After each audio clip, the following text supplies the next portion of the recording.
কোন গুনাহে আল্লাহ বান্দার দিক থেকে মুখ ফিরিয়ে নেন।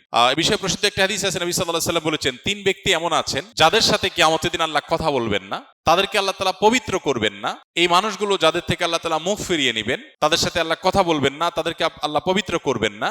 সেই মানুষগুলোর মধ্যে একজন হলেন ওই পুরুষ, যে পুরুষ টাকনুর নিচে পোশাক পরে। পোশাক পরে বলতে যে পোশাক উপরের দিক থেকে যায় সেটা টাকনুর নিচে পরে, প্যান্ট, পাজামা, চাদর, লুঙ্গি, জুব্বা, জামা, এগুলো। মুজা যেটা থাকেই নিচে, নিচ দিক থেকে পরা হয়, ওইটা কথা ভিন্ন। তো এই যে মুসবিল যে ব্যক্তি টাকনুর নিচে প্যান্ট, পাজামা, লুঙ্গি ইত্যাদি পরে, এই ব্যক্তি, তার সাথে আল্লাহ কিয়ামত দিন কথাও বলবেন না এবং তার দিকে আল্লাহ তাকাবেনও না, তাকে আল্লাহ পবিত্রও করবেন না। এই 3টা ভয়াবহতা এই ব্যক্তির জন্য আছে, যে ব্যক্তি টাকনুর নিচে প্যান্ট, পাজামা, লুঙ্গি পরে। আমাদের দেশে অনেকে আছেন মসজিদে নামাজ পড়তে আসলে তখন প্যান্ট ভাঁজ করে। অনেক মসজিদে মুয়াজ্জিনরা মাইকে বলেনও যে টাকনুর নিচে যাদের প্যান্ট আছে প্যান্টগুলো উঠায় নেন। নামাজের জন্য এই কথা কেন বলবেন? এই সম্পর্কে একটা জয়ীফ হাদিস আছে যে মুসবিল ইজারে নামাজ কবুল হয় না।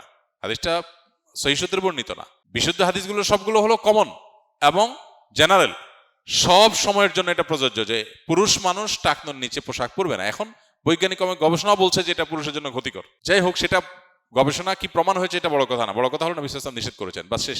অতএব এই ব্যক্তি, যে ব্যক্তি টাকনুর নিচে প্যান্ট, পাজামা, লুঙ্গি, জুব্বা ইত্যাদি পরে, এই ব্যক্তি থেকে আল্লাহ কিয়ামতের মুখ ফিরিয়ে নেবেন। খুবই ভয়াবহ কথা। 2 নম্বর হলেন ওই ব্যক্তি, যে ব্যক্তি কাউকে দান করে খোঁটা দেয়, অথবা যাকে দান করেছেন তাকে নানার কথা দিয়ে কষ্ট দেয়। দান করেছেন, আল্লাহর কাছে আশা করবেন এর বিনিময়।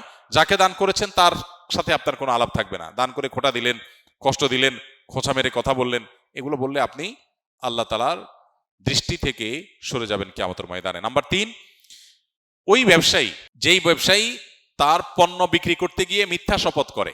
এখন তো ঘরে ঘরে, ভাই আল্লাহর কিরা, এটা কিনা পড়ছে এত, ভাই কিনতেও পারে না এত টাকা দিয়া, ডাহা মিথ্যা কথা। তো এই ব্যবসায়ী যে তার পণ্য বিক্রি করার প্রয়োজনে মিথ্যা শপথ করে ক্রেতাদের সাথে, কাস্টমারের সাথে, তার দিকে আল্লাহ তাকাবেনও না, তাকে পবিত্র করবেন না এবং কিয়ামতের দিন আল্লাহ রাব্বুল আলামিন তার সাথে কথাও বলবেন না। আল্লাহ আমাদেরকে এই সমস্ত বদগুণ, খারাপ গুণ থেকে, চরিত্র থেকে হেফাজত থাকার তৌফিক দান করুন।